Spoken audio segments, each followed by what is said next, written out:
Hai semuanya, kembali lagi dengan saya Vel dari channel Alur Cerita. Kali ini kita akan merangkum sebuah cerita dari film 17 Into the Fire, di mana film ini sendiri disutradarai oleh John Lee.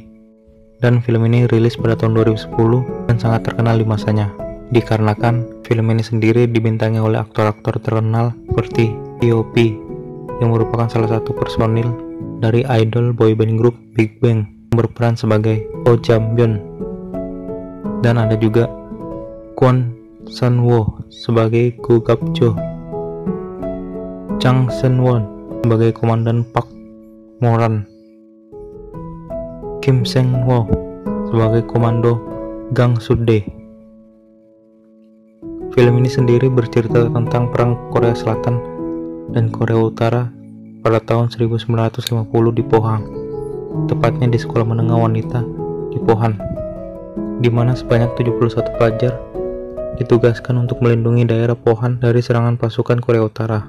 Sedangkan pelajar-pelajar tersebut masih muda dan belum familiar dengan senjata, namun dikarenakan kondisi saat itu sangat genting, mereka pun dipaksa menjadi tentara pelajar. Untuk cerita lebih lanjutnya, mari kita simak videonya.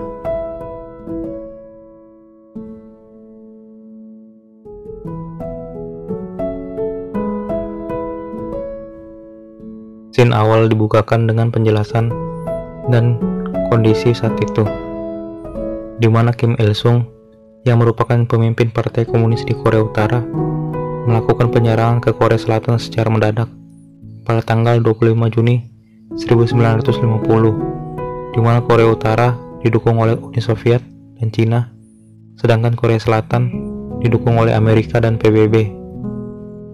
Di sini, Korea Selatan pada saat itu sudah berada di ujung tanduk kekalahan, di mana Korea Utara sudah menguasai hampir semua semenanjung Korea kecuali Pohang, Busan, dan Sungai Nakdong yang menjadi benteng terakhir dari Korea Selatan.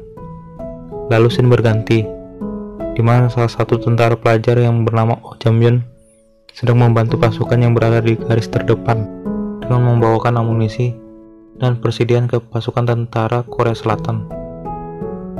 Ia pun sampai di garis terdepan pasukan Korea Selatan dan memberikan amunisi serta persediaan yang ia bawa tadi. Ia pun kembali untuk membantu pasukan yang lainnya. Di lain sisi, Komandan Korea Utara yang bernama Pak Moran dan pasukannya sedang menuju ke Seoul, di mana tempat terjadinya pertempuran tadi.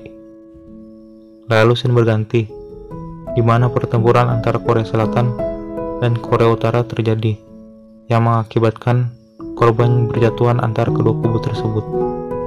Sedangkan Oh Jam-byun yang masih belum familiar dengan medan pertempuran, ia hanya terdiam dan ketakutan, di mana di saat Oh Jam-byun diperlihatkan perkelahian antara salah satu sersannya dengan tentara komunis yang membuat sersannya sekarat akibat tertusuk. Oh Jam-byun pun yang berniat ingin menembaknya pun tidak bisa, dikarenakan ia masih merasa takut dan membuatnya tidak bisa menembak komunis itu. Lalu pasukan Korea Selatan pun datang dan menembaki tentara komunis itu. Lalu scene berganti, di mana Komandan Korea Utara dan pasukannya tiba di medan pertempuran, yang membuat pasukan Korea Selatan dipaksa mundur dan melepaskan Seoul ke tangan Korea Utara. Saat itu, Oh Jam-byun dan pasukan Korea Selatan yang tersisa saat itu pun dipaksa mundur jauh ke Pohang untuk melakukan perawatan di sana. Mereka pun memutuskan untuk meledakkan jembatan penghubung daerah Pohang untuk memperlambat laju gerak tentara Korea Utara. Hal itu juga yang membuat warga sekitar tidak bisa mengungsi ke daerah Pohang.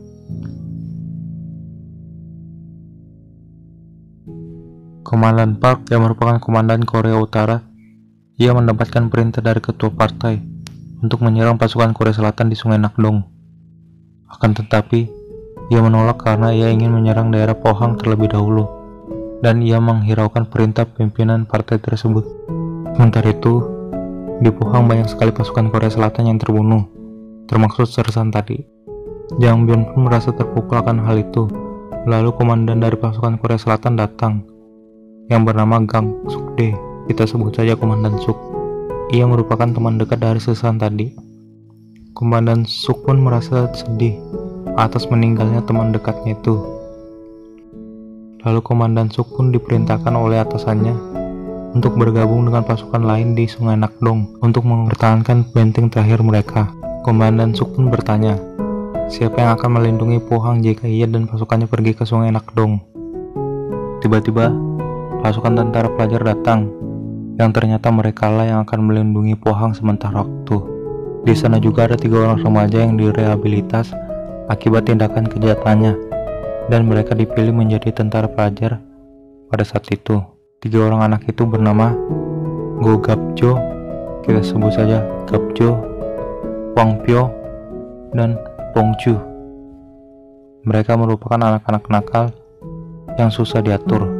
Lalu semua pasukan tentara pelajar dikumpulkan, di mana di sini tentara pelajar yang baru saja datang berjumlah 68 orang, sedangkan tentara pelajar lama berjumlah 3 orang. Jadi jumlah keseluruhan tentara pelajar adalah 71 orang, dan 71 orang itulah yang akan melindungi Pohang dari tentara Korea Utara. Jang Byun pun dipilih oleh Komandan Suk menjadi komandan pasukan tentara pelajar di sana, dikarenakan ia sudah mengenal situasi peperangan tersebut. Komandan Suk dan pasukannya pun pergi ke Sungai Nakdong. Sementara itu, Jang Byun beserta temannya sedang mengajari tentara pelajar baru tentang tata cara menembak musuh. Di lain sisi, 3 orang berandalan itu tidak mengikuti latihan tembak, melainkan pergi ke gudang penyimpanan makanan untuk memakan sesuatu di sana. Di sana terjadi kejadian yang sangat ceroboh, di mana Wang Pyo menarik tuas peledak dari granat dan melemparnya ke dalam gudang tersebut, yang mengakibatkan gudang dan persediaan makanan seminggu mereka di sana rusak semua. Jang Byo dan pasukan lainnya, mereka tidak menyukai sifat dari ketiga berandalan tersebut, dikarenakan 3 berandalan tersebut tadi tidak bertanggung jawab atas kejadian itu. Di lain sisi, pasukan Korea Utara tiba di dekat perbatasan Pohang, di mana mereka ingin memperbaiki jembatan tersebut dan mengirimkan pasukan pengintai untuk melihat situasi di sana. Malamnya, pasukan tentara pelajar semua bercandaria di waktu itu. Tiba-tiba, Jang Byun datang dan menghentikan mereka dan menyuruh mereka untuk tidur. Lalu, Jang Byun diberi kabar oleh salah satu tentara pelajar yang bertugas malam itu bahwa ada pasukan Korea Utara yang sedang melakukan patroli di dekat keberadaan mereka. Mereka pun dipaksa berkumpul dan melihat keberadaan tentara tersebut. Dan benar saja, tentara Korea Utara sedang berpatroli di dekat markas mereka. Mereka pun menembaki tentara tersebut dengan bom babi buta yang mengakibatkan tentara tersebut tewas. Pada saat kejadian itu pun, mereka tidak bisa tidur dan was-was untuk berjaga. Keesokan paginya, mereka pergi ke hutan untuk mengambil persediaan senjata yang ditinggalkan oleh pasukan Korea Selatan. Di sana Gapju dan teman-temannya sedang merokok. Mereka pun ditegur oleh Jang Byo dikarenakan asap rokok mereka akan tercium sejauh 4 km dan akan membuat keberadaan mereka bisa diketahui oleh musuh. Dan benar saja, mereka pun ditembaki oleh tentara Korea Utara dan membuat salah satu teman Gapju terbunuh, yaitu Wang Pyo. Gapju dan yang lainnya pun mengejar tentara Korea itu hingga sampai di sebuah ladang, di mana pasukan pengintai Korea Utara sudah menunggu kedatangan mereka. Mereka pun ditembaki oleh tentara Korea Utara di ladang tersebut. Baku tembak pun terjadi. Dikarenakan pasukan Korea Utara kalah jumlah, mereka pun dapat dikalahkan. Karena kejadian itu dan tadi malam, banyak di antara pasukan pelajar mati terbunuh. Mereka pun berusaha untuk menghubungi Komandan Suk yang berada di Sungai Nakdong dan ingin memberitahukan bahwa Korea Utara sudah menyerang Pohang. Tapi di sini, Komandan Suk pun sangat kesulitan di Sungai Nakdong dikarenakan Korea Utara membombardir pertahanan Korea Selatan dengan bom babi buta. Mereka pun disuruh Komandan Suk untuk tetap bertahan hingga bala bantuan datang.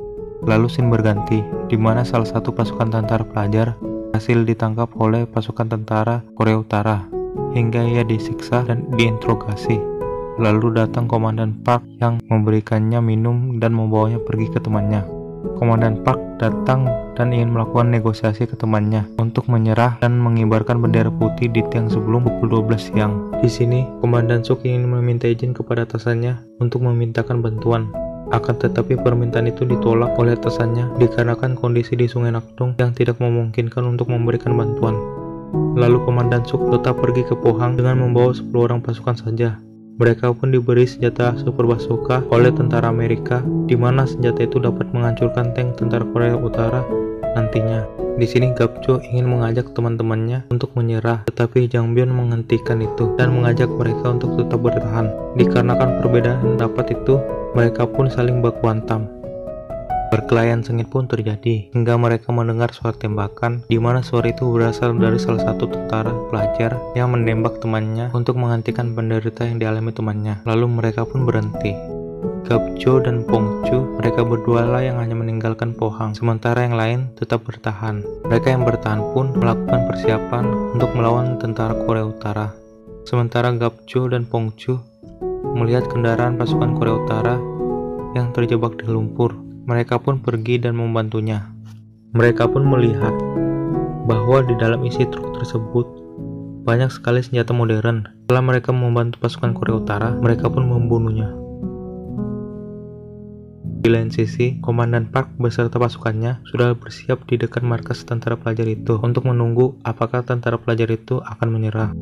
Tiba-tiba, tentara pelajar itu menghujani mereka dengan granat pelontar. Tentara Korea Utara pun kalang kabut untuk menghindari granat tersebut. Komandan Park yang marah besar akhirnya memutuskan untuk menyerang mereka dan membunuh mereka semua. Baku tembak pun terjadi di sini. Para tentara pelajar pun bertahan dan membalas semua tembakan dari tentara Korea Utara. Mereka yang kalah jumlah pun dipaksa mundur masuk ke dalam gedung oleh tentara Korea Utara. Di saat itu pula, Gapcho dan Pongchu datang membawa banyak senjata yang dirampasnya tadi dan menembaki tentara komunis dengan senjata mesin itu. Mereka pun berjuang habis-habisan untuk bertahan dari serangan tentara komunis dan mempertahankan markas tersebut. Satu persatu dari tentara pelajar pun berjatuhan, hingga menyisakan Gapcho dan Jangbyeon yang tersisa. Di sana, mereka sudah akrab menjadi teman. Mereka pun mencoba untuk bekerja sama untuk melawan pasukan komunis yang naik ke atas. Tetapi di sini, tank dari tentara komunis sangatlah menyusahkan bagi mereka berdua. Hingga di mana Komandan Suk datang dan menembaki tank tentara komunis dengan super bazooka-nya. Lalu Komandan Suk dan pasukannya datang membantu. Kan tetapi semua itu terlambat, di mana Gapcho dan Jangbyeon berhasil dibunuh oleh Komandan Park. Sedangkan Komandan Park mati terbunuh oleh Komandan Suk, dan film pun selesai.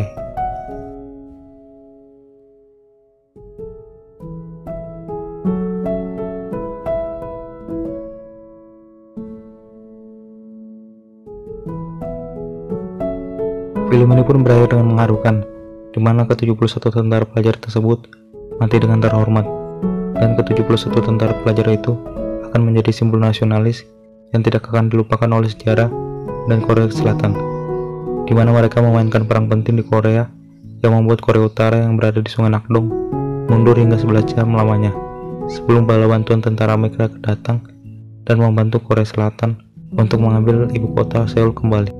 Sekian rangkuman alur cerita dari film Seven Terma Intro the Fire, dan berikan pendapat kalian tentang film ini dengan cara tulis di kolom komentar di bawah, serta berikan kritik pada channel ini agar channel ini akan menjadi lebih baik.